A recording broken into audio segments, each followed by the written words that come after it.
Metode pengendalian yang akan kami jelaskan adalah filtrasi, dengan penerapannya yaitu pemanfaatan membran nitroselulosa dengan nanopartikel perak sebagai bakterisida pada filtrasi air. Pengendalian ini merupakan gabungan dari jenis pengendalian fisika karena dilakukan penyaringan menggunakan membran nitroselulosa sebagai membran filtrasi dan juga kimia karena menggunakan nanopartikel perak sebagai bakterisida.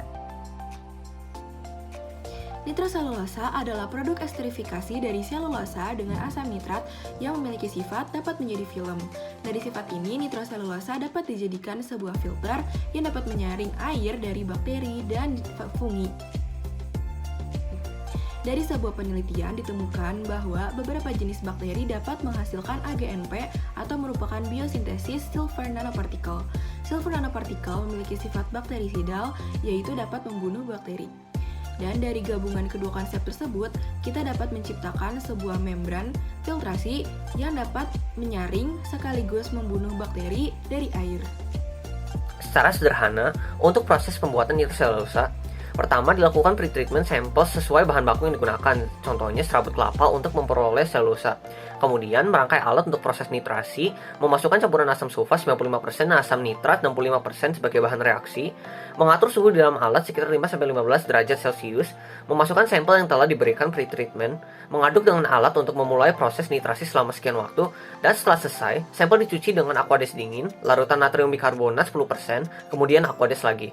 Terakhir, sampel dikeringkan di bawah sinar matahari atau oven dan siap dijadikan lembaran membran.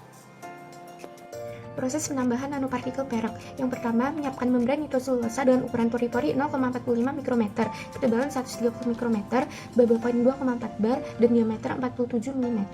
Yang kedua, nanopartikel perak diencerkan dengan air terdeionisasi hingga mencapai konsentrasi tertentu, yaitu 1 mg per liter, 0,5 mg per liter, dan 0,1 mg per liter.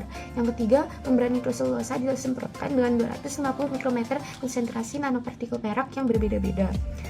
Yang keempat, membran dikeringkan pada suhu 60 derajat Celcius selama 30 menit, kemudian 4 jam dalam suhu kamar. Dan yang kelima, membran disemprotkan emas untuk dapat diteliti dengan mikroskop elektron. Dosis nanopartikel perak yang digunakan pada membran nitroselulosa adalah sebesar 1 mg per liter untuk dapat membunuh bakteri secara penuh. Namun, ada beberapa keterbatasan dari metode ini, yaitu satu, hanya dapat mensterilisasi cairan, dua, harganya yang mahal terutama untuk nanopartikel, dan tiga, dapat terjadi penyumbatan. Selain itu, karena ketelitian dari filter ini adalah sebesar 0,22 mikrometer, maka virus yang ukurannya jauh lebih kecil tidak dapat tersaring oleh filter ini. Mengenai penggunaan membran nanopartikel itu sendiri, ada beberapa hal yang perlu dipertimbangkan.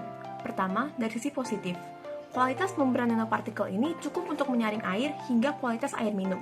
Selanjutnya, membran juga bersifat bakterisidal, yang berarti membran bukan hanya dapat menyaring bakteri, tetapi juga dapat membunuh. Meskipun begitu, dari sisi negatif, nanopartikel memiliki harga yang relatif cukup mahal dan harus diganti sekitar 8 bulan sekali, karena dapat terjadi penyumbatan pada membran. Selanjutnya, nanopartikel walaupun cukup untuk memfilter bakteri, tapi tidak cukup untuk memfilter virus.